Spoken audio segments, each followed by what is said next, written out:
सभी को प्रणाम। जय गुरुदेव। परम पूज्य गुरुदेव, परम वंदनीय माता जी के दिव्य स्वाध्याय में आप सभी का स्वागत है। आइए जय घोष और गायत्री मंत्र से आज के स्वाध्याय का क्रम शुरू करते हैं। बोलिए परम पूज्य गुरुदेव की जय, परम वंदनीय माता जी की जय, दादा गुरुदेव की जय। शरीर, मन, बुद्धि से बिल्कुल शांत होने का प्रयास, इस बेसिस पे कि हम गहरी सांस लें और अपने आप को शांत और एकाग्र करने का प्रयास करें। इस बात की तैयारी की अगले क्षण गुरु सत्ता हमारे अंदर क्या नई विचारधारा का प्रवेश करवाएगी, किस जोश और उल्लास के साथ हमारे जीवन को जोड़ती चली जाएगी। इस संभावना को अपने अंदर जागृत करने का भाव करते हुए अपने आप को स्थिर करें। अपने आप को सुनने लायक, ग्रहणशीलता, जो कि एक शिष्य के होने की निशानी है, एक शिष्य के शिष्यत्व की होने की निशानी।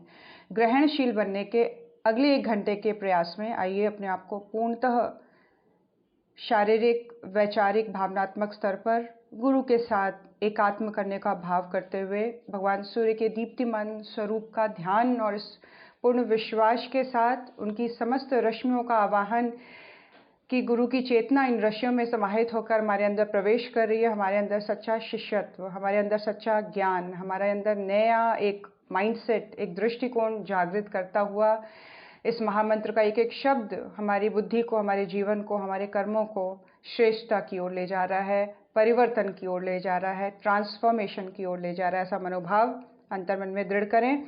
महामंत्र, सद्बुद्धि का मंत्र, गायत्री मंत्र एक साथ। ॐ भूर्भुवः स्वः तत्सवितुर्वरेण्यं भर्गो देवस्य धीमहि धियो यो नः प्रचोदयात्। उनके वात्सल्यमय सानिध्य में, गुरु सत्ता के वात्सल्यमय सानिध्य में बैठने का क्रम करते हुए आइए उनके आवाहन का भाव अंतर्मन में जागृत करें। ओम गुरुर्ब्रह्मा गुरुर्विष्णु गुरुरेव महेश्वर गुरु साक्षात् परब्रह्म तस्मै श्री गुरवे नमः। अखंडानंदबोधाय शिष्य संतापहारिणे सच्चिदानंदरूपाय तस्मै श्री गुरवे नमः। मातृवत् लालयित्री च पितृवत् मार्गदर्शिका नमोस्तु गुरुसत्तायै श्रद्धा प्रज्ञायुता चया, श्रद्धा प्रज्ञायुता चया। ओम श्री गुरवे नमः। आवाहयामि, स्थापयामि, ध्यायामि। गंधाक्षतं पुष्पाणि धूपं दीपं नैवेद्यं समर्पयामि। ततो नमस्कारं करोमि। ओम श्री गुरुदेवाय नमः। माता भगवते नमः। दादा गुरुदेवाय नमः। गुरु सत्ता, समस्त ऋषि सत्ताओं को नमन। उनके वात्सल्य में, प्रेम में, करुणा में, सानिध्य में होने का भाव अंतर्मन में जागृत करते हुए आइए आगे का क्रम हम शुरू करते हैं। कल हम लोगों ने योगानुशासनम के बारे में पढ़ा, योगः कर्मसु कौशलम के बारे में पढ़ा और कैसे इस बात को महर्षि पतंजलि ने बताया है कि माया का मिटना, मिथ्या का मिटना यानी कि मन का समाप्त हो जाना है, या हम इसको उल्टे तरीके से लेंगे तो मन की समाप्ति का मतलब है फिर माया का आवरण हट जाएगा, फिर जो फैक्ट है वही सामने रह जाएगा। जो रियलिटी है वही सामने आएगी। तो इस तरह से मन का मिटना होता है। मन भटकाने वाला होता है, मन कन्फ्यूजन क्रिएट करने वाला होता है, मन निराशा की ओर जल्दी आकृष्ट हो जाता है, मन हारने में ज़्यादा विश्वास करने लग जाता है, मन नीचे की ओर, पानी की जैसे वृत्ति होती है नीचे की ओर, ढलान की ओर बहने की, मन की एक वृत्ति होती है। और ये जो योग का अनुशासन है, ये इसको बिल्कुल एक जैसे पंप लगाया जाता है पानी को ऊपर खींचने के लिए, उस तरह से वो अनुशासन मन को उच्च स्तरीय भावों से जोड़ने का काम करता है, मन को ऊपर उठाता है, या ये कह लीजिए मन का मिट जाना पॉसिबल हो पाता है। आइए गुरु सत्ता आगे हमें क्या बता रही है।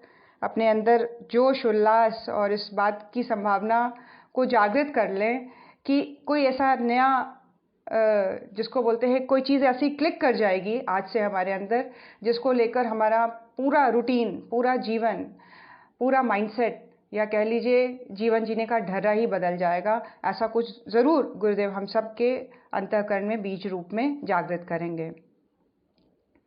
गुरुदेव बता रहे हैं, मन की परेशानी, मन से परेशानी साधकों का सबसे अहम सवाल, सबसे ज़रूरी और महत्वपूर्ण प्रश्न है।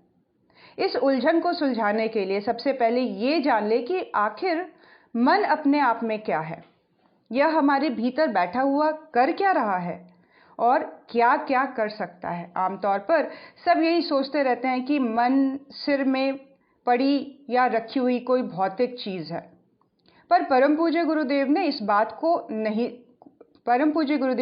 को नहीं स्वीकारते। वे कहते हैं कि जिसने भी मन को अंदर से पहचान लिया वह ऐसी बातें नहीं स्वीकारेगा। आजकल का विज्ञान भी ऐसी बातों से इनकार करता है। गुरुदेव कहते हैं मन एक वृत्ति है, एक क्रियाशीलता है। मन की कोई फिजिकल एग्जिस्टेंस नहीं है। मन किसी स्थूल रूप में हमारे अंदर नहीं बैठा हुआ है। ये क्रिया है, ये वृत्ति है, ये क्रियाशीलता के रूप में हमारे अंदर एग्जिस्ट करती है। ये किस तरह से एग्जिस्ट करती है, इस बात को समझना, किस तरह से काम करता है हमारे अंदर, इसका हमारे साथ हो लेना या हमारे अगेंस्ट हो लेना किस तरह से हमारे जीवन को प्रभावित करता है, इस चीज़ को एक साधक को, एक शिष्य को समझ लेना बहुत ज़रूरी है। आगे बता रहे हैं, अब जैसा कि कोई चलता हुआ आदमी बैठ जाए तो बैठने पर उसका चलना कहाँ गायब हो गया। तो बात इतनी सी है कि चलना कोई वस्तु या पदार्थ तो नहीं थी, वह एक क्रिया थी। इसीलिए कोई भी किसी के बैठने पर यह नहीं पूछा करता है कि तुमने अपना चलना कहाँ छुपा दिया। यदि कोई किसी से ऐसा पूछने लगे तो सामने वाला जोर से हंस पड़ेगा। देखिए कितनी इंटरेस्टिंग बात बता रहे हैं, समझने वाली बात है। मन को की एग्जिस्टेंस क्रिया या वृत्ति के रूप में समझने का प्रयास किया जा रहा है यहाँ पे, कि मन अगर है तो वो रिफ्लेक्ट किस तरह से हो रहा है, एक पर्टिकुलर क्रिया के बेस पे रिफ्लेक्ट हो रहा है। कोई बहुत ही जिसको बोलते हैं पढ़ने में या मेहनत करने में, परिश्रम में विश्वास करता है और उसके अकॉर्डिंग उसके एक्शंस हैं, उसके अकॉर्डिंग उसकी वृत्ति है, तो उसके मन का पता चलता है कि इसका मन इस तरह से है। कमाने में लगा रहता है तो उसकी वृत्ति उसके अकॉर्डिंग है। कोई किसी की निंदा करता रहता है तो उसके मन का जो है स्थिति का पता लगता है उसके इस एक्टिविटी के थ्रू, उसके इस क्रियाशीलता, इस मनोवृत्ति के थ्रू। तो मनोवृत्ति जो शब्द है, मन की क्या वृत्ति है, ये उसकी किस तरह से वो क्रियाशील है अपने लाइफ में, किस तरह से एक्शंस उसके जीवन में घट रहे हैं या कर रहा है वो, ये उसके मन के रिफ्लेक्शन के रूप में है। अब यहाँ चलने का एग्जाम्पल है कि कोई व्यक्ति अगर बैठा हुआ है तो उसके अंदर चलने की क्रियाशीलता उस समय सुप्त है, मतलब वो व्यक्ति चल भी तो सकता है लेकिन विजिबिलिटी किस चीज़ की है, बैठने की है। तो उससे ये पूछा नहीं जा सकता कि कहाँ आपने अपना चलना कहाँ छुपाया हुआ है। यदि कोई किसी से ऐसा पूछे तो वो जोर से हंस पड़ेगा। वह यही कहेगा कि ये तो एक क्रिया है, मैं चाहूँ तो चलूँ और मैं चाहूँ तो रुक जाऊँ। यहाँ पे क्या किस चीज़ की ओर इंगित कर रहे हैं श्रद्धेय डॉक्टर साहब, कि जो मन की क्रियाएं हैं वो हमारा रिफ्लेक्शन है, हम नहीं हैं। हम अलग अलग परिस्थिति में अलग अलग तरीके से एग्जिस्ट करते हैं। हमारी हर एक सर्कमस्टांसेस में, हमारी हर डिफरेंट परिस्थिति में, हमारी मनोस्थिति में हमारे रिएक्शंस, हमारे विचार, हमारी मनस्थिति अलग अलग होती है। हम डिफरेंट होते हैं हर फेज के डिफरेंट लेवल पर। तो यहाँ पे बताया जा रहा है कि जो व्यक्ति से पूछा जाए कि आपने अपना चलना कहाँ छुपा रखा है, तो वो क्या कहेगा, ये तो मेरी क्रिया है और मैं जब चाहूँ चल भी लूँ, जब चाहूँ मैं बैठ जाऊँ। तो मन क्या है? मन को एक मोटे तौर पर माइंड कहा गया है। माइंड शब्द से किसी तत्व या पदार्थ के होने का भ्रम होता है। यदि इस माइंड को माइंडिंग कहा जाए तो सत्य शायद ज़्यादा साफ हो। जैसे बोलना टॉकिंग कहलाता है, ठीक वैसे ही सोचना माइंडिंग वर्ड यहाँ पे यूज़ किया जा रहा है। यह सक्रियता थमे तो मन का अवसान हो जाए। मतलब बेसिकली मन क्या है? बेसिकली मन को कैसे समझाया जा रहा है? थॉट प्रोसेस के रूप में, विचार करने के रूप में समझाया जा रहा है कि माइंड के लेवल पर जब हम कुछ सोचते हैं, जब हमारे उसमें विचार उठते हैं, भावनाएं उठती हैं, तो वो मन के साथ एकाकार होकर क्रियाशील होती है फिर, है ना। तो मन थॉट्स से बहुत ही सघन रूप से जुड़ा हुआ एक वृत्ति है, एक क्रियाशीलता है।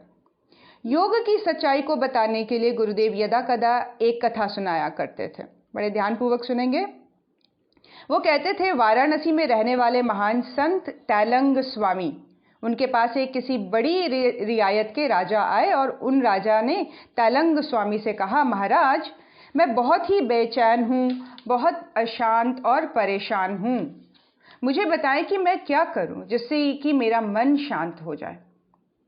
तैलंग स्वामी वैसे तो बड़े कोमल स्वभाव के थे, पर कभी कभी उनका रुख बड़ा अक्खड़ हो जाता था। देखिए मन और विचारों की बात, कि कोई व्यक्ति जो कभी बिल्कुल शांत दिखता है तो उसका स्वभाव कभी रुखा हुआ अक्खड़ क्यों हो जाता है। क्या हुआ? जिस दिन महाराज उनसे मिलने आए, वैसे तो वो कोमल स्वभाव के थे, लेकिन उस दिन उनका मन थोड़ा उखड़ा हुआ सा था। उस दिन भी उन्होंने बड़ी अक्खड़पने से कहा, कुछ भी मत करो, पहले अपना मन मेरे पास लाओ। उस राजा को कुछ भी समझ में नहीं आया। उसने कहा, महाराज आप क्या कह रहे हैं, मुझे तो कुछ समझ में ही नहीं आ रहा। तैलंग स्वामी ने उनकी बातों की अनसुनी करके उनसे कहा, ऐसा करो, सुबह 4 बजे मेरे पास यहाँ कोई नहीं होता है, तब आना और अकेले आना, और ध्यान रखना अपना मन भी अपने साथ लेते आना, उसको भूलना मत। क्या बता रहे हैं कि उन्होंने समझाया कि सुबह 4 बजे तुम मेरे पास आना और ध्यान रखना तुम्हारा मन भी तुम्हारे साथ आए। मन को कहीं और किसी काम में, किसी झंझट में, किसी उलझन में छोड़ के नहीं आना, उसको अपने साथ लेके आना, और ध्यान रखना कि अपना मन भी अपने साथ लेके आओ। तुम्हारे साथ और कोई दूसरा व्यक्ति भी नहीं होना चाहिए। वह राजा सारी रात सो ही नहीं पाया। कई बार तो उसने सोचा कि वह उनके पास जाए ही ना। बार बार अपने आप में कहता, इन स्वामी जी को लोग बेकार में इतना ज्ञानी मानते हैं, ये तो बहकी बहकी बातें करते हैं। आखिर क्या मतलब है इनका यह कहने से कि भूलना नहीं, अपना मन भी अपने साथ लेकर आना, ये कैसी बहकी बहकी बातें हैं। जनरली क्या होता है, हम जब किसी बड़े संत से, महापुरुष से मिलते हैं तो उनकी कुछ बात जो है हमें समझ में नहीं आती है, बड़ी अटपटी सी लगती है, लेकिन उसके मूल में हमारा ही पूरी तरह से भला होने के स्थान पर वो ऐसी इन शब्दों का वो प्रयोग करते हैं और चाहते हैं कि लोग रूट के लेवल पर, बिल्कुल बेस के एलिमेंट्री लेवल पर, तत्व के लेवल पर समझने का प्रयास करें वो कहना क्या चाह रहे हैं। तो उसी तरह से राजा भी चिंतित रहा और ये भी सोचता रहा बीच बीच में कि मैं चलो नहीं जाता हूँ, ये कैसे संत हैं, ये बेकार की बात है, इनको महान क्यों कहते हैं, ये तो बहकी बहकी बातें कर रहे हैं। ये क्या बात हुई कि तुम आना और अपने मन को भी साथ में लेके आना, ये कैसी बात है। उस राजा को उस रोज उहापो भारी रही, परंतु चाहकर भी वह उस भेंट को रद्द ना कर सके। तैलंग स्वामी थे ही इतने मोहक एवं चुंबकीय। राजा को रात भर यही लगता रहा कि कोई अद्भुत चुंबक उन्हें अपनी ओर खींच रहा है। 4 बजने से कुछ पहले ही वह बिस्तर से उठ बैठे और कहने लगे, मैं उनके पास जाऊंगा तो जरूर। वे थोड़ी सी बहकी हुई बातें करते हैं तो क्या हुआ, पर उनकी आंखें कहती हैं कि उनके पास अवश्य ही कुछ है।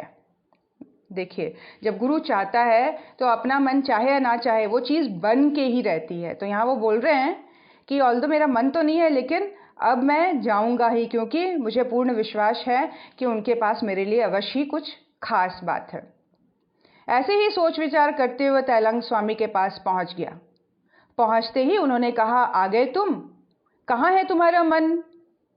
राजा बोला, आप भी कैसी बातें करते हैं स्वामी जी, मेरा मन भला और कहाँ होगा, वह तो मुझ में ही है।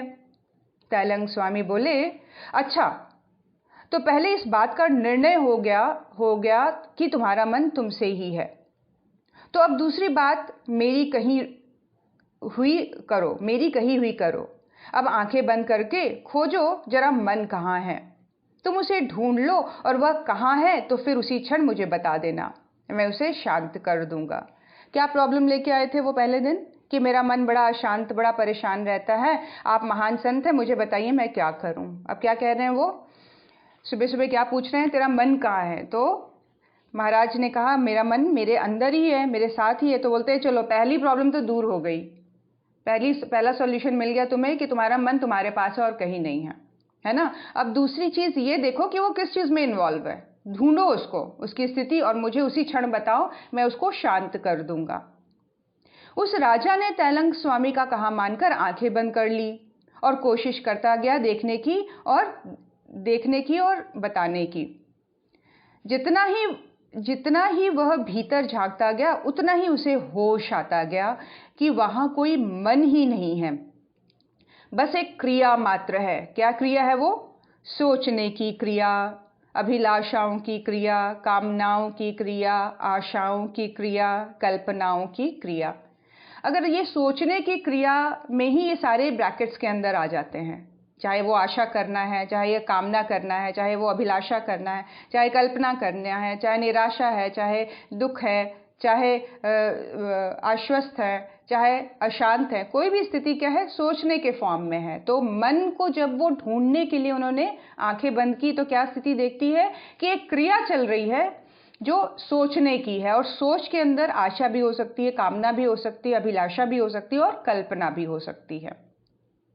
उसे समझ में आ गया कि मन कोई चीज नहीं है जिसकी ओर ठीक से इशारा किया जा सके, है ना। कोई अलग एंटिटी नहीं है, मुझसे अलग कोई वस्तु नहीं है। वो मेरी एग्जिस्टेंस के अंदर ही ये एक हलचल के रूप में है, विचारों के हलचल के रूप में।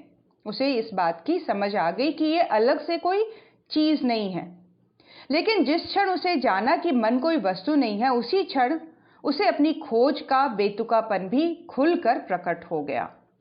उसको समझ में आ गया कि ये जो प्रॉब्लम मैंने जिस चीज को बनाई हुई थी वो बेतुकी थी, क्योंकि इसकी कोई अलग से एग्जिस्टेंस ही नहीं है।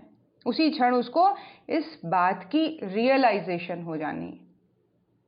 हम कई बार बोलते हैं मन नहीं लगता है जप में, ध्यान में, पढ़ने में, काम करने में और दूसरे चीजें सोचने में, सही सकारात्मक दृष्टिकोण की ओर आगे बढ़ने में मन नहीं लगता है। तो ये मन नहीं लगना आखिरकार क्या है, ये हमें अपने आप को शांत करके ही देखना होगा, उसी में सॉल्यूशन है। तो यहाँ बता रहे हैं कि जिस क्षण उसने इस चीज को अनुभव कर लिया, इस चीज को एक्सपीरियंस कर लिया कि मन जैसी कोई अलग से नहीं बनी हुई जो कि मेरे कंट्रोल के बाहर है, ये एक क्रिया है, ये एक प्रक्रिया है सोचने की, थॉट प्रोसेस की, विचारों की, जो मन के रूप में एग्जिस्ट करती है, जो बहुत ही पावरफुल है। उसी क्षण उसको क्या लगा कि ये बेतुकापन है, ये प्रॉब्लम में कोई दम नहीं है। बात साफ होगी कि जब मन कुछ है ही नहीं तो फिर इसके बारे में कुछ किया ही क्या जा सकता है। यदि यह केवल एक क्रिया है तो बस उस क्रिया को क्रियान्वित न होने दो। अगर वो क्रिया है तो उस क्रिया को क्रियान्वित ही नहीं होने देना। कोई बहुत बढ़ चढ़कर सक्सेसफुल है तो उसने मन को परिश्रम करना सिखा दिया है, उसने आलस की क्रिया को अपने अंदर घटित होने से ही रोका हुआ है, उसने बेईमानी की क्रिया को ही अपने अंदर घटित होने से रोक दिया है, उसने छल की क्रिया को अपने अंदर घटित होने से रोक दिया है, उसने कंपैरिजन करने की क्रिया को, उसने निंदा करने की क्रिया को, उसने किसी से जलने की, चिढ़ने की क्रिया को अपने अंदर घटने से रोका हुआ है। और इस लेवल पर वो बिल्कुल सकारात्मक रूप से किसी बहुत ही क्रिएटिव लेवल पर बिजी है, जहां उसके मन में नेक्स्ट क्या करना है और अपने आप को स्किल ओरिएंटेड कैसे बनाना है और अपने गुणों की अभिवृद्धि कैसे करनी है, इस थॉट प्रोसेस पे उसका मन दौड़ चला है ना। एक उसके पर्सनालिटी में, उसके व्यक्तित्व में विचारों का एक बहुत ही सुंदर जिसको बोलते हैं संगीत बजने लगा है, सिम्फनी क्रिएट हो गई है, वो एक सही लेवल पर सिंक्रोनाइज हो गया है ना। तो इस लेवल पर समझ लेना, बात साफ हो जाना कि मन कुछ है ही नहीं, ये एक क्रिया है विचारों की, और यदि केवल एक क्रिया है तो बस उस क्रिया को ही क्रियान्वित नहीं होने देना है, जो कि नेगेटिव लेवल पर पर्सनालिटी को इम्पैक्ट कर रहा है। या यदि वह गति की भांति चाल है तो मत चलो। यदि ये एक तरह का प्रवाह है भावों का, उस प्रवाह को रोक देने की क्षमता ही मन पर विजय है, उस गति को थमा देने की, उसके भांति न चलने का संकल्प करना ही मन को मार देना है, मन की एग्जिस्टेंस को मिटा देना है। एक भाव ही तो उठता है, एक इच्छा ही तो जागृत होती है मन के रूप में, विचारों में, एक कल्पना ही तो क्रियान्वित होती है मन के थ्रू, कि व्यक्ति बड़े बड़े कामों को लेकर दौड़ पड़ता है, संकल्प ले लेता है, अपने पूरे जीवन को उसमें खपा बैठता है ना। तो यही सोचकर राजा ने अपनी आंखें खोल दी। तैलंग स्वामी मुस्कुराने लगे और बोले, आ गई बात समझ में? अब आगे से जब भी तुम महसूस करो कि तुम अशांत हो, बस जरा भीतर झांक लो। ये लाइन हम सब नोट डाउन कर लें। हमारे 24 घंटे के एक दिन में कितने इमोशंस हम क्रिएट करते हैं। जो कल तक अच्छा लग रहा था, आज वो व्यक्ति बुरा लगने लगता है, उससे बहुत सारे हमारे कंप्लेंट्स शुरू हो जाते हैं। हम कई बार बिल्कुल ही लेस एनर्जी फील करते हैं, डिप्रेस्ड फील करते हैं, एनर्जी के लेवल पर डिप्लीटेड फील करते हैं, निराश हो जाते हैं, आशंकित हो जाते हैं, भविष्य को सोचकर मन धक धक करने लग जाता है, डर जाता है ना। फियर फैक्टर एक क्रिएट हो जाता है, भय, क्रोध का फैक्टर कभी कभी क्रिएट हो जाता है। तो ये सारी चीज़ों को मौन होकर वॉच करना। कौन वॉच करेगा? कौन देख पाएगा? कौन मन को अलग से सुन पाएगा? जो इस बात को जानता है कि ये एक क्रिया है जो मेरे अंदर घट रही है, जरा सुने इसकी बात, जरा देखे इसके भय को, जरा सुन ले इसकी कामना को, जरा सुन ले ये कर क्या रहा है, कह क्या रहा है। जहाँ हम सुनेंगे वहाँ ही हम देखेंगे कि ये बिल्कुल शांत और बिल्कुल अपने आप के साथ, जहाँ आत्मस्वरूप है, जहाँ मैं की स्थिति बहुत दृढ़ है, उसके साथ उसका जुड़ाव होना धीरे धीरे शुरू हो जाता है। तैलंग स्वामी मुस्कुराते हुए कहते हैं, अब आगे से जब भी तुम्हें महसूस हो तुम शांत हो, बस जरा भीतर झांक लो। रुक जाना पड़ेगा, प्रेजेंट में आ जाना पड़ेगा, थोड़ा थम जाना पड़ेगा, गहरी सांस लेनी पड़ेगी, शरीर को रेस्ट देना पड़ेगा और आंखें बंद करके अंदर सुनने का प्रयास करना पड़ेगा कि देखे ये जो मैं हलचल मैंने पूरे अपने पर्सनालिटी में मचाई हुई है, जरा देखो इस हलचल को, किस बात की परेशानी है, मन क्यों परेशान है, उदास है, निराश है, खिन्न है, क्या है डिस्टर्बेंस। वहीं एक सॉल्यूशन निकल के बिल्कुल बड़े प्रकाश के रूप में आ जाता है, वहीं एक शक्ति आ जाती है, एक संबल मिल जाता है, एक सबलता आ जाती है। इस चीज़ को प्रैक्टिस करके देखिए, ये बहुत बड़ी लाइन है। रुकना और महसूस करना। तुम महसूस करो कि तुम अशांत हो तो बस जरा भीतर झांक लो। यह झांकना, यह अवलोकन ही मन की गति को थाम देता है। मोमेंट ये भाव आए कि जरा देखो मैं क्या सोच रही हूँ, अभी भी प्रैक्टिस करके देख सकते हैं। हो सकता है मैं पढ़ तो रही हूँ, लेकिन इस पढ़ने के सुनने के साथ साथ आप कहीं और हैं। जरा देखिए आप कहाँ हैं और क्या कर रहे हैं। तो जरा मैं देखूँ, ये झांकना, ये अवलोकन ही मन की गति को थाम देता है। ये मन की गति थम जाए तो एक बहुत बड़ी विजय है। गुरुदेव ने कहा है, मन का विजेता विश्व विजयी होता है। विश्व को विजय करना के बराबर है मन के ऊपर कंट्रोल कर लेना, मन को रोक देना, मन के प्रवाह के साथ नहीं चलना, उसको एक विवेकपूर्ण पेरेंट की तरह, जैसे बच्चे को देखता है आराम से स्थिर होकर बैठ के, शांत होकर उसके भाव को सुनते हैं। जैसे बच्चे कभी कभी जिद करते हैं, बच्चे कभी कभी रोते हैं, और बच्चे कभी कभी किसी गलत डायरेक्शन की ओर बढ़ते हैं, तो एक समझदार पेरेंट पहले पूरी तरह से बच्चे के भाव को सुनता है। लिसनिंग, हम मन के लिए अपना लिसनिंग कैपेबिलिटी बढ़ा लें, हम मन को सुने, हम मन को झांके। जैसे एक बच्चे को शांत करने के लिए उसकी सारी प्रॉब्लम सुननी पड़ती है। मम्मा वो मेरा फ्रेंड ऐसा है, उसने ना वो ऐसे कर दिया, उसे उसकी हाँ में हाँ मिलाना पड़ता है, हाँ तो ठीक कह रहा है, क्योंकि उसको शांत करना है। फर्स्ट लाइन में अगर हम उसके अगेंस्ट में खड़े हो जाएंगे, फर्स्ट लाइन में बिना सुने अगर हम ये बोलेंगे तेरी ही गलती है, तो ये सबसे बड़ी पनिशमेंट है जो हम बच्चे को देते हैं, या ये कह लीजिए मन को देते हैं। अगर हम मन की नहीं सुनते हैं, मन की सुने, मन को स्थिरता से झांके और मन को देखे, और बड़े प्यार से सुनने के बाद जब आप कोशिश करेंगे कि उसको सॉल्यूशन मिले, तो झट से सॉल्यूशन मिलेगा, क्योंकि अब मन शांत है। अब मन ने अपनी सारी बात आपसे कह दी है, हमने अपने मन की सारी बात सुन ली है, सारे प्रोज एंड कॉन्स और सारे उसके इमोशनल जितने भी अप्स एंड डाउन्स है सब सुन लिए, सारे उसका मन का सारा झगड़ा सुनना।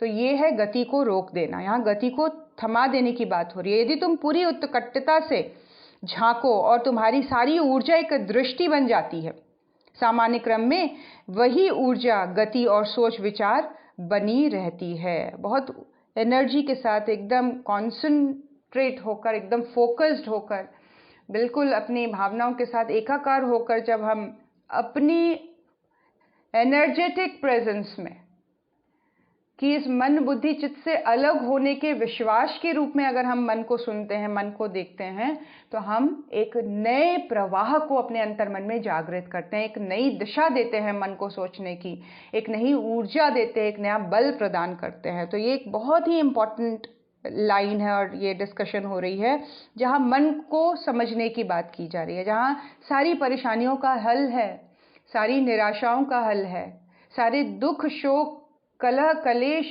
सब थम से जाते हैं, गतिहीन हो जाती है, और वो क्रियाशीलता एक सकारात्मक, एक पॉजिटिव रूप में, एक ऊर्जावान तरीके से, एक एनर्जेटिक तरीके से एक मन में नए विचारों, नए भावों का उद्भव के रूप में हम फील करते हैं। परम पूज्य गुरुदेव कहा करते थे, मनुष्य का अभ्यास, उसकी आदतें अपनी समूची ऊर्जा को सोच विचार बनाने में लगी रहती हैं। वह जन्मों जन्मों से, हो सकता है लाखों जन्मों से यही करता रहा है। उसके इस सहयोग से, लगातार ऊर्जा देने से मन की नदी आज बड़े ही वेगपूर्ण ढंग से प्रवाहित हो रही है ना। एक स्पेसिफिक तरीके से जब हम चीज़ों को लेकर चलते हैं, जिसको पैटर्न का डेवलप हो जाना बोलते हैं, जिसको संस्कार का दृढ़ हो जाना बोलते हैं, जिसको वृत्ति का शार्प हो जाना बोलते हैं, तो ये क्या है? जन्म जन्मांतरों से चली आ रही सोचने विचारने का अभ्यास है ना। और उस अभ्यास में इतना वेग होता है, इतना मैग्नेटिज्म होता है, इतना मैग्नेटिक फोर्स होता है, इतनी ऊर्जा होती है कि वो अपने अकॉर्डिंग ही व्यक्ति के जीवन को ढालते चला जाता है। आज जो हम हैं वो उसी ऊर्जा के ही रिफ्लेक्शन के रूप में हम दिखाई दे रहे हैं। इसमें बड़ा वेग होता है, इसमें बड़ा ऊर्जावान प्रवाह होता है। अपने अतीत के संवेग के कारण मन भारी वेग और आश्चर्यजनक जादुई सामर्थ्यता के साथ बहा जा रहा है। इसलिए बोलते हैं मन की शक्ति। मन में कोई विचार उठ जाए तो वो व्यक्ति को करने से रोक ही नहीं सकता। मन में इतना प्रबल शक्ति है, क्योंकि वो अभी की नहीं, 1 घंटे पहले की नहीं, 10 साल पहले की नहीं, 1 जन्म की नहीं, कई जन्मों का वेग मन में संस्कार वृत्ति पैटर्न को लिए धारण किए चला आ रहा है। इसीलिए उसके वेग को रोकना असंभव हो जाता है, उसके वेग को देख पाना भी असंभव सा हो जाता है कई बार। तो ये जो वेग है, इसी के कारण कहा गया है कि अपने अतीत के संवेग के कारण मन भारी वेग से आश्चर्यजनक जादुई सामर्थ्यता के साथ बहरा होता है।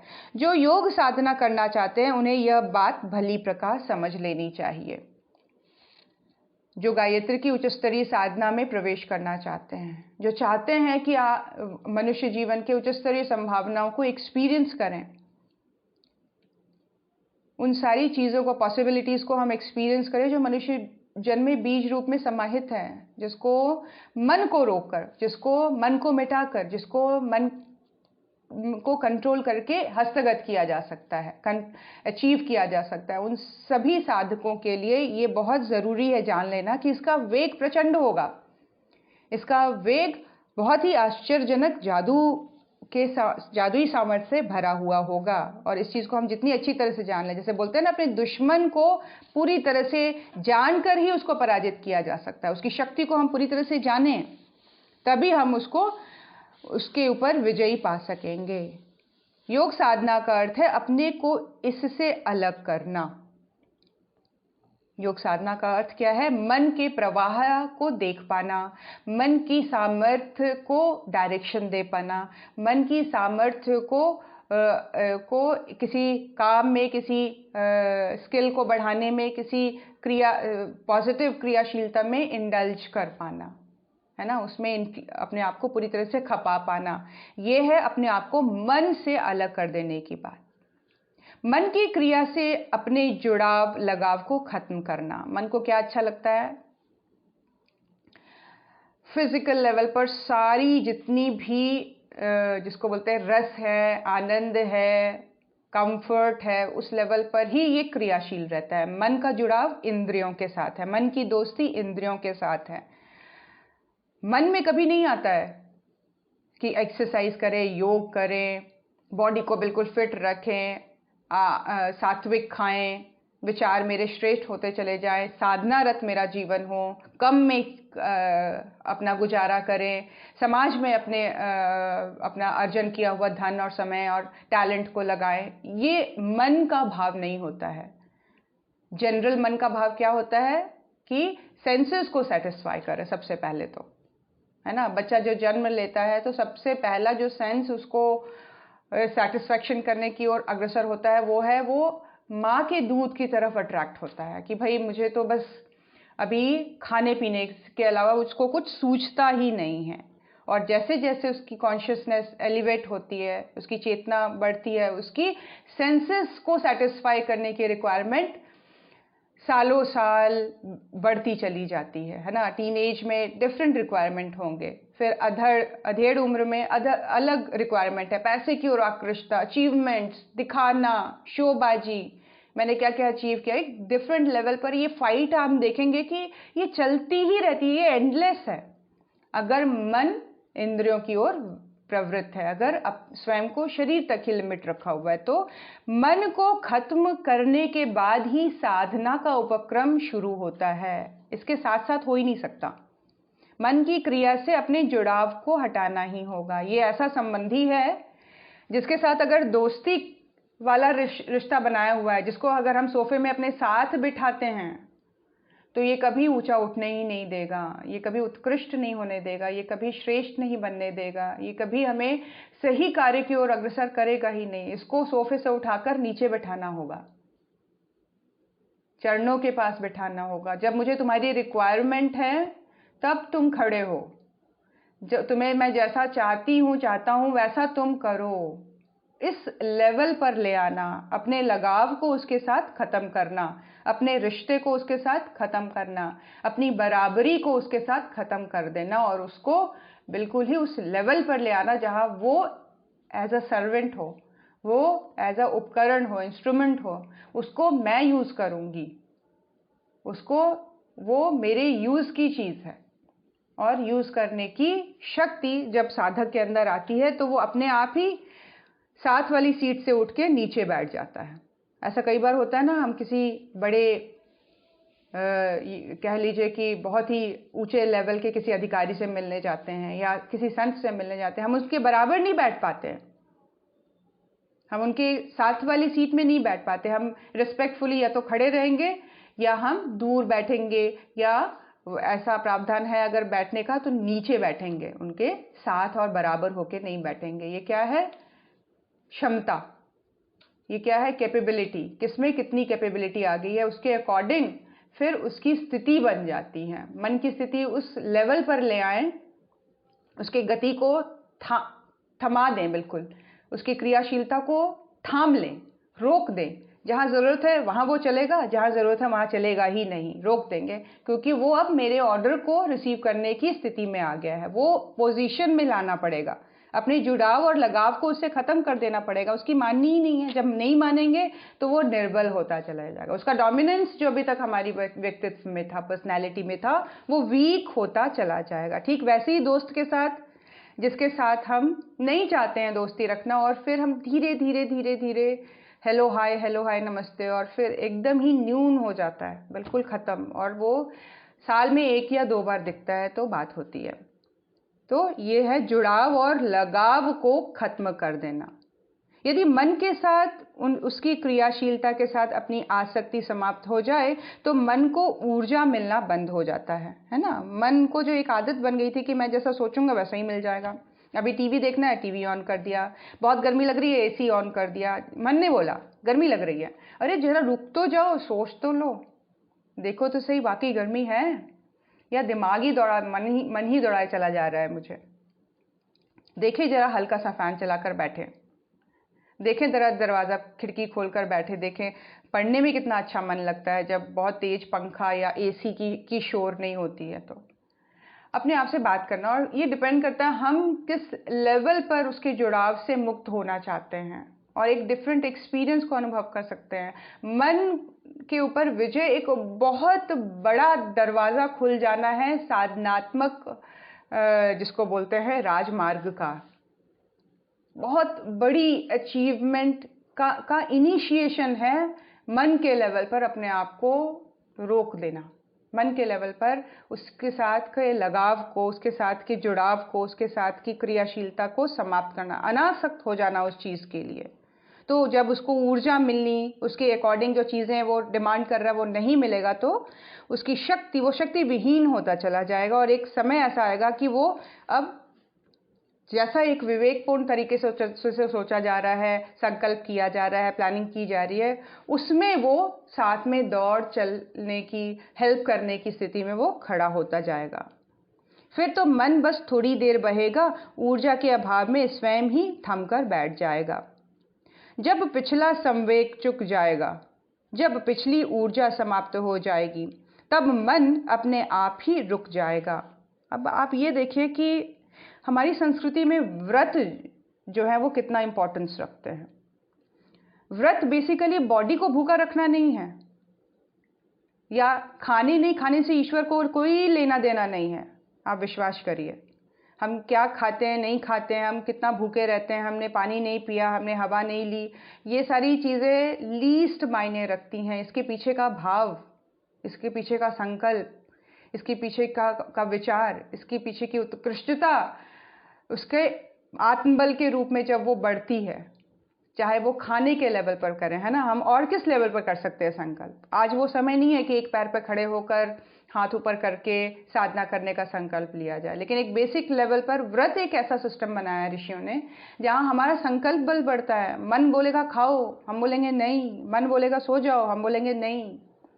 मन बोलेगा अभी टाइम है, टीवी देख लो, हम बोलेंगे नहीं, स्वाध्याय करते हैं, आज व्रत है और मेरे अंदर आकाशीय तत्व बढ़ा हुआ है तो मैं कुछ अच्छा कंज्यूम करूं, कुछ अच्छा खाऊं, वैचारिक लेवल पर कुछ अच्छा देखूं, कुछ माइंड को अच्छी चीज़ें दूं। क्यों? हमने संकल्प किया और वेरी फर्स्ट लेवल पर हमने इसका जो फर्स्ट डिमांड होती है जीभ की तृप्ति, पेट की तृप्ति, वहीं पे स्टॉप लगा दिया है। वहीं पे इसको बोल दिया बैठ जा, वहीं पे इसको बोल दिया रुक जा, अभी गेट पर वेट कर, यहीं बैठ, जब बोलेंगे तब अंदर आना। उस लेवल पर क्या हो रहा है, सूक्ष्म में हमारे अपने अकॉर्डिंग चलने की जो शक्ति है वो बढ़ रही है, मन की जो शक्ति है वो कम हो रही है। मन को अभाव में रख दिया है हमने, है ना। तो ये व्रत क्या है? मन को अभाव में रखना, मन को देख पाने की क्षमता आना, मन को अलग से हम वॉचफुल होकर देख पाएंगे। अगर हम एक बेसिक लेवल पर खान पान का जब हम डिसिप्लिन ले आते हैं तो सबसे ज़्यादा तकलीफ मन को होती है, सबसे ज़्यादा। मतलब आप ये देखो कि उस असंतुष्ट मन को संतुष्ट करने के लिए बस टेबल पे रखा हुआ खाना और जीभ की दूरी कितनी होती है? कुछ इंच की होगी। उस इंच की दूरी को ही मेंटेन करना कितना बड़ा संकल्प चाहिए। फटाक से टेबल से प्लेट से उठा के मुंह में डाल लिया, कितना, 1 सेकेंड भी नहीं लगता है। और उस लेवल पर जब हम व्रतशील होते हैं, हम अपने विचारों में एक नई क्रियाशीलता लाते हैं, तो हमारी चेतना, हमारा आत्मबल, आत्मा के लेवल पर जो हमारा बल है वो अपने आप को रिफ्लेक्ट करना शुरू कर देता है कि हम इस चीज़ से हट के हमारी एग्जिस्टेंस है। और डिफरेंट एक फील आती है, डिफरेंट एक ह्यूमन लाइफ की एक्सपीरियंस को वो अर्जित करता है साधक। तो गुरुदेव कह रहे हैं जब पिछला संवेग चुक जाएगा, जब पिछली ऊर्जा समाप्त हो जाएगी, तब मन अपने आप ही रुक जाएगा, है ना। उसको एक आदत हो जाएगी। बड़े आराम से वृद्धावस्था तक हम लोग देखते हैं गांव में औरतें बहुत डिफ़िकल्ट व्रत को आराम से कर लेती हैं। मन को परेशान करने की, मन की जो परेशान होने की है वृत्ति है, वो अब ख़त्म हो गई है उनकी, और उसके अकॉर्डिंग उनका ब्रेन स्ट्रॉन्ग लेवल पर, कि बॉडी भी उसी लेवल पर मजबूती के साथ उस व्रत को धारण किए रहती हैं वो। तो at the very first place मन के संवेग को उन्होंने समाप्त कर दिया। जैसे जैसे संवेग उठा वैसे वैसे वो मारते चले गए। हर साल उनकी दृढ़ता और बढ़ती चली गई, आत्मा का बल और प्रचंड होता चला गया, और उस बल के सामने विवेक ने, बुद्धि ने, माइंड ने, ब्रेन ने, बॉडी के सेल्स ने उसके अकॉर्डिंग काम करना शुरू कर दिया। अब ना एसिडिटी की प्रॉब्लम है, ना शरीर वीक हो रहा है, बड़े आराम से सारे व्रतों को संकल्प पूर्वक वो निभाती चली जाती हैं। ये साइंस है, ये सब चीज़ें साइंस के बेस पर आधारित है। और जब मन रुक जाएगा तब हम योग साधक में से योगी होने की ओर कदम बढ़ाने लग जाएंगे, है ना। सबसे बड़ी विजय है, सबसे बड़ा किला को जीत लेना। किले के ऊपर अटैक होता है, ये किला है एक तरह से साधना के मार्ग का। और इस किले के ऊपर अगर हमने विजय स्थापित कर ली, इसको पूरी तरह से कॉन्कर कर लिया, तो फिर तो आगे का मार्ग पूरी तरह से खुला हुआ है और योगी होने की ओर वो साधक दौड़ पड़ता है। तब फिर पातंजलि की परिभाषा, परम पूज्य गुरुदेव के द्वारा कराया गया बोध हमारी खुद की अपनी अनुभूति बन जाएगा, है ना। जो बता रहे हैं महर्षि पातंजलि, अपने एक्सपीरियंस से बता रहे हैं वो, अब वो उनका एक्सपीरियंस हमारे एक्सपीरियंस में कन्वर्ट हो जाएगा। कब? जब प्रैक्टिकल लेवल पर, ये विज्ञान है, इसको प्रैक्टिकली करना होगा, इसको अनुभूति के लेवल पर, अनुभव के लेवल पर एक्सपीरियंस करना होगा, तब जाकर हम गुरुदेव की बताई हुई बातों को एक्सपीरियंस, उनका जो बोध है वो हमारे खुद की अनुभूति, हमारा खुद का बोध, हमारे खुद का एक्सपीरियंस में कन्वर्ट हो जाएगा। हम समझ जाएंगे कि मन की समाप्ति ही योग है। योग क्या है?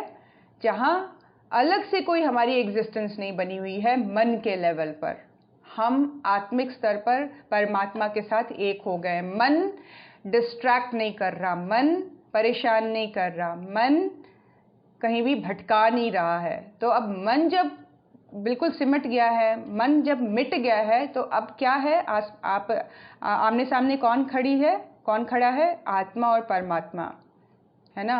आंशिक रूप में ऊर्जा और एक विराट ऊर्जा के पुंज के समक्ष खड़ा हुआ प्रतीत होता है। और जब डायरेक्ट इंटरैक्शन है तो फिर वो लेवल ही डिफरेंट है, वो एक्सपीरियंस ही डिफरेंट है। हम किसी के थ्रू जब किसी बड़े अधिकारी से मिलते हैं तो वो बात नहीं बनती है, और वो डायरेक्ट मीटिंग की जो बात होती है उसमें जो एनर्जीज आपस में एक्सचेंज जो होती है, जो बातें निकल के आती हैं, जो क्रीम निकल के आता है, वो डिफरेंट लेवल का ही होता है। इसीलिए मन को मार देना एक बहुत बड़ी योग साधना के पथ पर विजय है। विजय की बात हो रही है यहाँ पर। दैनिक जीवन में 15 मिनट से 30 मिनट का समय निकालकर इसकी अनुभूति पाई जा सकती है ना। अपना समय बिल्कुल आराम से निकाल सकते हैं। 24 घंटे में 15 मिनट, 24 घंटे में सिर्फ क्या चीज़? 30 मिनट का समय। इसको बहुत इम्पॉर्टेंट प्रायोरिटी वाले लेवल पर निकाल दें कि ये जो समय रहेगा इसमें मेरा समय है अपने आप को देखने का, अपने आप से बात करने का। चाहे उसके लिए आप कमरे में बंद हो जाइए, चाहे उसके लिए आप बाहर गाड़ी में जाके बैठ जाइए ताकि आपको डिस्टर्बेंस ना हो। आप कुछ भी कर सकते हैं, अपने आप को लोगों की भीड़ से हटाकर एकांत शांत में जाकर 15 मिनट का समय निकालकर नियमित रूप से नियत समय एवं नियत स्थान के अनुशासन को स्वीकार कर अपने आसन पर स्थिर होकर बैठें। तरीका बता रहे हैं मन को देखने का, मन की गति को समझने का। चाहे वो निराशा है, आशा है, आकांक्षाएं हैं, परेशानी है, खिन्नता है, क्रोध है या डर है, कोई भी किसी भी लेवल पर एक्चुअली जो मन है वो अगर नेगेटिव एस्पेक्ट को लिए हुए है तो ज़्यादा परेशान करता है। हर उल्लसित है, आनंदित है, उसको कुछ करने की जिज्ञासा अंदर से जागृत हो तो वो परेशानी वाला भाव नहीं देगा, वो तो ऊर्जावान बना देगा और भी। तो उस लेवल पर तो उसके साथ चलने का बनता है। लेकिन जहाँ वो निराश है, जहाँ हताश है, जहाँ परेशान है, डरा हुआ है या क्रोध से आक्रांत है, तो वहाँ पर ये बहुत ज़रूरी है कि उस बच्चे को हम पूरी तरह से सुने, उसको हम पूरी तरह से सुने, 100% अपना अटेंशन देकर सुने। ये 100% अटेंशन नियमित और नियत स्थान पर हो। इसकी प्रैक्टिस कैसे बोल रहे हैं कि नियत समय और नियत स्थान के अनुशासन को स्वीकार कर अपने स्थान पर, आसन पर स्थिर होकर बैठ जाएं। स्वयं की गहराई में टिकें, स्वयं की गहराई में टिकें। आंखें बंद करके हम सबसे पहले, जैसे जैसे मैं पढ़ती जा रही हूँ, आप कोशिश करो इस चीज़ को करने की, कोशिश करो, देखिए होता है कि नहीं। मन को शांत करके, आंखें बंद करके अपनी गहराई में टिकने का प्रयास, अपनी गहराई में टिकने का प्रयास, जहाँ हम विचारों को देख पाने की स्थिति में आए। क्या हलचल मची हुई है शरीर के लेवल पर, विचारों के, भावनाओं के स्तर पर, उसको देखने की स्टार्टिंग है ना, उस गहराई में टिके रहने की। फिर ऊपर के लेवल पर डिस्टर्बेंस नहीं है, किसी के हल्ला करने पर, किसी की आवाज़ सुनने पर वो डिस्टर्बेंस नहीं हो रही है। हम अपनी ही स्थिति में बहुत गहरे रूप से जुड़ गए। पहले ही क्षण मन के वेगपूर्ण प्रवाह की, भारी लहरों की अनुभूति होगी। बहुत सारे विचार कौंधते रहते हैं हर क्षण दिमाग में, तो उस कौंध को सुने। बहुत सारे विचारों का टकराना है ना, स्वयं पहले क्षण में ये वेगपूर्ण जो प्रवाह है, इसकी भारी लहरों की अनुभूति होगी मन में। इस प्रवाह, इसकी लहरों से आकर्षित ना हो, स्वयं को इससे असंबद्ध करें। क्या करना है?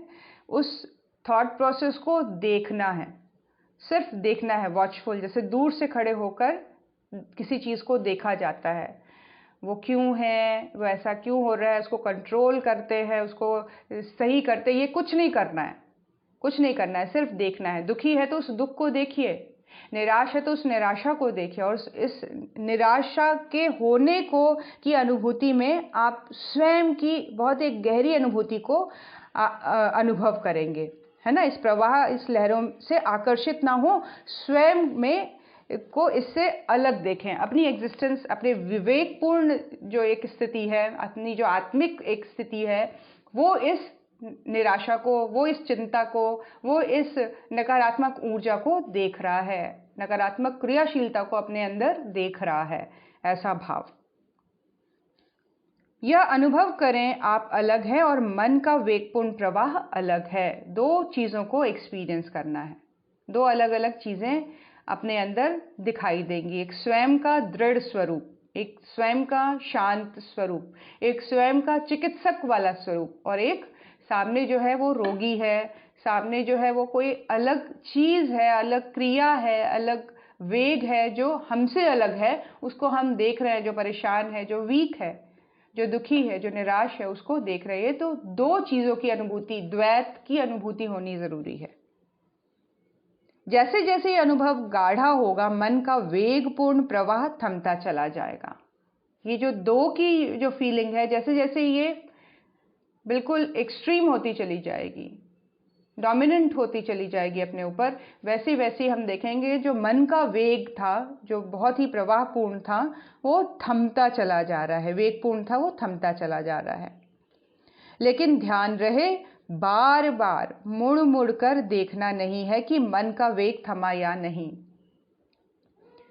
है ना। इस चीज़ को एक्सपीरियंस करना है कि हम बार बार ये ना सोचे कि मन शांत हुआ कि नहीं, मन ठीक हुआ कि नहीं, इसकी निराशा दूर हुई कि नहीं, इसकी चिंता दूर हुई कि नहीं, ये भाव नहीं लाना है। क्या देखना है? ये अलग एक एंटिटी है, एक अलग क्रियाशीलता है जो मेरे अंदर घट रही है, लेकिन मैं जो हूँ ये इससे अलग हूँ। बस इस अलग होने को गहराना है। ये कंट्रोल करने की ज़रूरत नहीं है कि इसकी निराशा, इसकी हताशा, इसका डिप्रेशन, इसकी उदासीनता खत्म हुई कि नहीं, वो नहीं वॉचफुल, उसके लिए वॉचफुल नहीं रहना है, इस तरह से देखना है। लेकिन ध्यान रहे, बार बार मुड़ मुड़ कर देखना नहीं है मन का वेग थमा या नहीं। क्योंकि ऐसा करने से आप फिर से अपनी ऊर्जा मन को देने लगते हैं और वह फिर से प्रचंड हो उठेगा। हमारा फोकस जहाँ जाएगा वहाँ हमारी ऊर्जा चली जाती है, हमारी एनर्जी चली जाती है, हमारी शक्ति उसी ओर चली जाती है। हम किस ओर फोकस करते हैं, हमारी बुद्धि क्या देखती, आंखें क्या देखती है, बुद्धि क्या सोचती है, मन क्या विचार करता है, उसी लेवल पर हमारी ऊर्जा भी घूमती रहती है ना, फ्लक्चुएट होती रहती है। इसीलिए जब हम सही दिशा की ओर फोकस होते हैं, चाहे वो आरती करने में, चाहे चालीसा करने में, चाहे जप करने में, तो हम अपने आप को ऊर्जावान महसूस करते हैं। तो यहाँ क्या कह रहे हैं, मन की स्थिति की ओर आप गहराई से मत सोचिए, उसको एनालाइज करने की जरूरत नहीं है ना, उसको कंट्रोल करने की जरूरत नहीं कि इसकी उदासीनता मिट्टी की नहीं, उदास है, लेकिन मेरी एग्जिस्टेंस इस उदासीनता से अलग है, मेरी एग्जिस्टेंस अलग है। तो जैसे ये अलगाव गहराता चला जाएगा, वैसे ही मन का वेग भी थमता चला जाएगा। क्योंकि अगर हम उसको कंट्रोल करने का प्रयास करेंगे तो मन की जो ऊर्जा है वो फिर से प्रचंड हो जाएगी, उसकी उदासीनता फिर से बढ़ेगी, उसका डिप्रेशन फिर से हाई लेवल पर चला जाएगा। क्यों? हम मन के साथ एक हो गए, हमने उसके एग्जिस्टेंस को अपना लिया, हमने उसके जुड़ाव को, उसके लगाव को अपने अंदर खत्म नहीं किया है, उसको और बढ़ा लिया, चिंता करके, उसको कंट्रोल करने से, उसके अच्छा हो जाए करने का बोल के हमने अपनी ऊर्जा उसको दे दी। तो अब वो भी प्रचंड है, वो भी शक्तिशाली है। तो डिप्रेशन कहाँ जाएगा, उदासीनता कहाँ जाएगी? नहीं, ये एक बहुत ही विवेकपूर्ण स्थिति है और इसके लिए बहुत बल चाहिए, आत्मबल चाहिए, इस बात का पूर्ण विश्वास चाहिए कि मेरी अंदर ये हलचल हो रहा है, मैं ये नहीं हूं, इस बात का एग्जिस्टेंस, इस बात की रियलाइजेशन। क्योंकि ऐसा करने से आप फिर से अपनी ऊर्जा मन को देंगे और वह फिर से प्रचंड हो उठेगा। मन से अलग अपने में स्वयं की स्थिरता की अनुभूति का अंकुर जितनी तेजी से बढ़ेगा, उतना ही योग चित्त वृत्ति निरोध की अनुभूति साकार होती चली जाएगी। मन से अलग होने की प्रैक्टिस, मन से अलग होने का अभ्यास, मन से अलग होने की का विश्वास, का बिलीफ सिस्टम हम अगर अपने अंदर दृढ़ करते चले जाएंगे, उतनी ही तेजी से चित्त वृत्ति निरोध का जो एक्टिविटी है, कि जो फिनोमिना है हमारे अंदर, वो बढ़ती चली जाएगी, वो स्ट्रॉन्ग होती चली जाएगी, वो केपेबल होती चली जाएगी और एक मन से अलग होने की अनुभूति साधक के अंदर साकार होती चली जाएगी। आइए गुरु सत्ता के चरणों में नमन करें इस पूर्ण विश्वास के साथ कि आज के स्वाध्याय का एक एक शब्द हमारे अंतःकरण में मन से अलग होने की वृत्ति के जागरण के रूप में परिणत हो। अपनी एग्जिस्टेंस में एक नई अनुभूति, एक नए पावर को हम अनुभव करें, एक नई ऊर्जा को अनुभव करें, जहां हम इन परेशानियों से, इन घटनाओं से, इन दुखों से, इन निराशाओं से हमारी एग्जिस्टेंस अलग बनी हुई है, उसको हम क्रिएट कर सकते हैं और उसमें हम अपनी अलग एक दुनिया बसा सकते हैं, एक अलग रास्ता हम चूज कर सकते हैं, जहां हम प्राणवान हैं, जहां हम शक्तिशाली हैं, जहां हम ऊर्जावान हैं। ऐसी मनोवृत्ति हम सबके अंदर गुरु सत्ता प्रवाहित करे, जागृत करे, चैतन्य करे। ऐसा मनोभाव दृढ़ करते हुए गुरु सत्ता के चरणों में शत शत नमन। ओम नमोस्त्वनंताय सहस्त्रमूर्तये सहस्त्रपादाक्षिशिरोरुबाहवे सहस्रनाम्ने पुरुषाय शाश्वते सहस्रकोटियुगधारिणे नमः सहस्रकोटियुगधारिणे नमः। ओम श्री गुरुदेवाय नमः। माता भगवते नमः। दादा गुरुदेवाय नमः। गुरु सत्ता के चरणों में नमन, उनके आशीर्वाद को पूरी तरह से अपने अंतर्मन में महसूस करें और जिस तरह से गुरुदेव ने कहा, जो हम देखेंगे, अनुभव करेंगे, जिसकी चिंता करेंगे, वो ऊर्जा हमारे अंदर समाहित होती चली जाएगी या हमारी ऊर्जा उस लेवल पर डिस्ट्रैक्ट होती चली जाएगी। तो हम ये डिपेंड करता है हमारे ऊपर, ये हमारी चॉइस है कि हम ऊर्जावान या हम डिप्लीटेड फील करना चाहते हैं। मन को देखना नहीं आया है तो हृदय में गुरु सत्ता के प्रकाश को अनुभव करें, उसकी एग्जिस्टेंस को डोमिनेट कर दे अपने पर्सनैलिटी में, और मन से अलग होने की अनुभूति अपने आप ही विकसित होती चली जाएगी। आइए इस पूर्ण विश्वास के साथ कि गुरु का प्रकाश हमारे हृदय में जगमगा रहा है, हमारे पूरे व्यक्तित्व को बैलेंस कर रहा है, स्वस्थ कर रहा है, समुन्नत कर रहा है, समनुभाव दृढ़ करते हुए भारतवर्ष के जगत गुरु होने की प्रचंड प्रार्थना एक साथ बहुत दृढ़ भाव से संकल्पवान होकर कि भारतवर्ष यथाशीघ्र जगत गुरु की स्थिति में आए, विश्व संस्कृति बने, इसकी धरोहर सबको मिले और सबका जीवन समुन्नत मनोभाव दृढ़ करते हुए मेरे साथ साथ उच्च स्वर में दोहराएं। ओम असतो मा सद्गमय तमसो मा ज्योतिर्गमय मृत्योर्मामृतं गमय। ओम शांति शांति शांति सर्वारिष्ट सुशांतिर्भवतु। दोनों हाथों को रगड़े मस्तक पर, हृदय स्थान में, समस्त शरीर पे लगा के स्वयं को ऊर्जावान महसूस करें। आइए परम श्रद्धेय पिताजी, परम वंदनीय जीजी माँ के यश, उनकी कीर्ति, उनकी प्रतिष्ठा को समस्त ब्रह्मांड में, तीनों लोकों में, दसों दिशाओं में प्रसारित करने का भाव करते हुए और सभी के उज्जवल भविष्य की प्रार्थना करते हुए गायत्री महामंत्र आहुति देंगे। सभी शीघ्र स्वस्थ होते चले जाएं, ऐसी प्रार्थना करते हुए महामृत्युंजय मंत्र आहुति समस्त विश्व में, राष्ट्र में, समाज में, सबके मन में, बुद्धि में शांति की स्थापना हो, ऐसा मनोभाव दृढ़ करते हुए शांति पाठ। सभी का बहुत बहुत धन्यवाद। जय गुरुदेव।